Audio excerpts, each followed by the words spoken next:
Pour la famille Ngoma, mais malheureusement pour la famille de l'autre petit qui avait plongé avec Yann. Les agents de la mort ont dit qu'ils n'avaient pas reçu deux corps de jeunes enfants, mais plutôt un corps d'un jeune enfant. Quand tout à coup, la grande sœur de Yann a commencé à s'écrier que maman, maman, regardez, voilà Yann qui est là, voilà Yann qui est là. Quand la famille s'est retournée What? comme ça, effectivement, Hello tout le monde et bon retour sur Chroniques fascinantes africaines. J'espère que comme moi vous allez bien et que vous êtes prêts à écouter la suite de l'histoire de la famille Ngoma. Comment va se passer l'identification des corps? Comment est-ce que les familles vont réagir face à tout ça? La grand-mère va-t-elle tenir le choc? Eh bien, découvrons tout cela tous ensemble. Soyez très attentifs pour ne manquer aucun détail.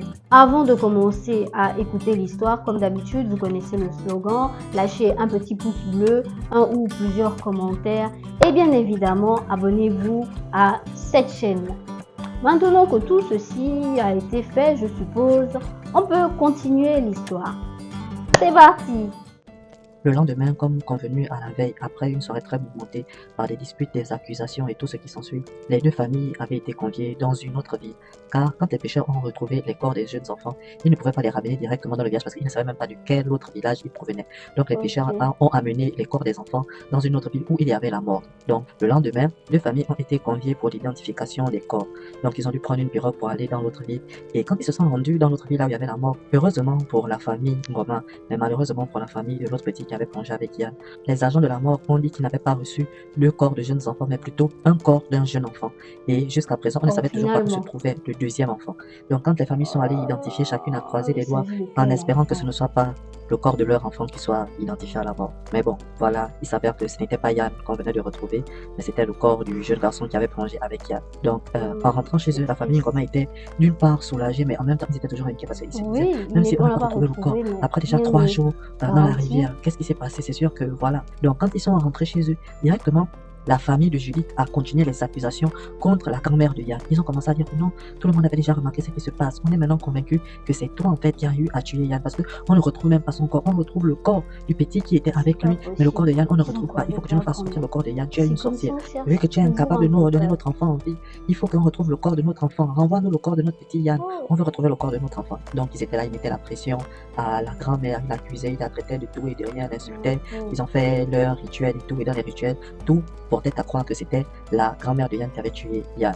Le 5e jour après la disparition de Yann, Yann fut déclaré mort par noyade, même si on n'avait toujours pas retrouvé son corps. Ce fut vraiment une journée désastreuse. Tout le monde pleurait, la grand-mère était triste. Et le soir venu, quand elle est allée dormir, le lendemain, elle ne s'est pas réveillée.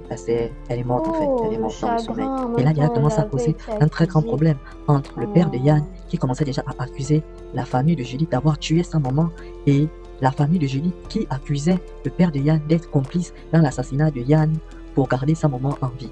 Ils étaient déjà convaincus que le fait que sa grand-mère soit morte, c'était la preuve en fait que oui, c'était bel et bien elle qui avait tué Yann pour l'amener dans l'au-delà, pour qu'ils puissent aller continuer leur histoire malsaine dans l'au-delà là-bas. Donc ils étaient déjà tous en train de s'accuser, de se tirailler, quand tout à coup, la grande sœur de Yann a commencé à s'écrier que maman, maman, regardez, voilà Yann qui est là, voilà Yann qui est là. Quand la famille s'est retournée comme ça, effectivement, c'était Yann qui était devant eux, trempé, il était mouillé, il était devenu tout blanc, méconnaissable. Ils sont venus là, ils ont essayé d'attraper, oh Yann, mon Dieu, tu étais où mon enfant, comment ça va, et tout, et tout, et tout.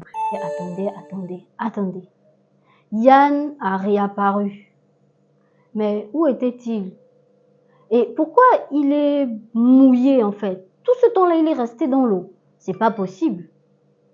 En tout cas, dites-moi ce que vous pensez de tout ça dans les commentaires. On y retourne. Mais ils se sont rendus compte au bout de quelques minutes que en fait, Yann ne pouvait plus parler. Yann était devenu muet. Yann n'avait plus à réfléchir. Yann ne réagissait plus à rien. Il était seulement stoïque comme ça là. En lui parlant, s'adresse à lui, le petit, il regarde juste dans le vide. Aucune réaction, aucun signe de communication. Comme s'il était devenu un mort vivant. Comme s'il était juste là, présent dans l'enveloppe du corps, mais que son esprit n'était plus là. Il ne s'est pas écoulé un après-midi que la famille du jeune garçon qui avait plongé avec Yann, elle est forcément venue s'enquérir de l'histoire. Comment ça s'est fait qu'après une semaine, Yann était toujours en vie, mais on avait retrouvé le corps de leur petit garçon noyé, sans vie. Alors ils sont forcément venus poser des questions à Yann, que comment ça se fait que vous deux vous avez plongé, mais toi tu reviens une semaine plus tard alors que ton ami lui il est mort. Où étais-tu? Qu'est-ce qui s'est passé? Ils ont commencé à faire tout ce qu'ils ont pu faire là, mais Yann ne réagissait pas, il était juste stoïque, il ne donnait aucune information par rapport à tout ça. Il regardait dans le vide, il était muet, il était. Donc on s'est d'abord dit que c'était peut-être le traumatisme et tout, ou un truc du genre, et ils ont laissé passer un certain temps, mais Yann n'avait toujours aucune réaction. Il était devenu comme comme un bébé d'1 an, 2 ans, qui est juste là, qui sait demander le minimum. J'ai faim, je veux faire ci, je veux faire ça. Mais à part ça, les communications, c'était pas vraiment ça, même pour Mince. demander à manger. C'était vraiment comme un enfant de 2 ans. C'était pas comme un enfant de 10, 11 ans, l'âge dans lequel il était. Donc, au final, tout le monde a tiré la conclusion que oui, effectivement, Yann était mort. Mais la grand-mère, en fait, son rituel n'a pas marché parce que la grand-mère maternelle de Yann, elle est allée faire certains rites, certaines protections qui devaient faire en sorte que si Yann avait été tué par une personne, Yann devait revenir à la vie et la personne Donc, devait pour eux, mourir c'est à la la place de preuve Yann. Donc, automatiquement, que c'était la facile de femme conclure et c'était évident de voir que c'était la grand-mère, en fait, on m'expliquait plus tôt, avait tout planifié pour aller avec dans l'autre monde avec Yann. Donc, c'était ça la conclusion de tout cela. Puis, environ 5 ans plus tard, 5 ans. Anna Wow. a fait un rêve et dans son rêve, elle a vu sa grand-mère paternelle qui est venue et lui a demandé de dire à son père, donc au père d'Anna, d'aller faire initier Yann, car Yann avait énormément de choses à révéler. Yann n'était pas revenu parmi eux pour être maintenant comme un mort-vivant, un zombie, non. Yann connaissait énormément de choses, Yann avait un avenir, Yann avait un destin. Donc il fallait que Yann puisse se faire initier afin qu'il puisse révéler au grand jour toute la manigance qui avait Wow. été jouée contre lui. Waouh, quelle histoire! Franchement, je m'y attendais pas du tout. Yann est de retour dans un état méconnaissable, mais il est de retour. Mon Dieu, sa famille doit être tellement soulagée malgré la perte de la grand-mère. Où était-il durant tout ce temps? Est-ce que la grand-mère, elle a vraiment un rapport avec sa disparition? Que s'est-il passé ce jour-là dans la rivière? Et le rêve que sa grande sœur a fait, est-ce qu'on peut vraiment le prendre au sérieux? Je vous laisse sur ces différentes interrogations en espérant que dans la suite de l'histoire, nous aurons les réponses. Je ne sais pas vous, mais cette histoire devient de plus en plus intéressante.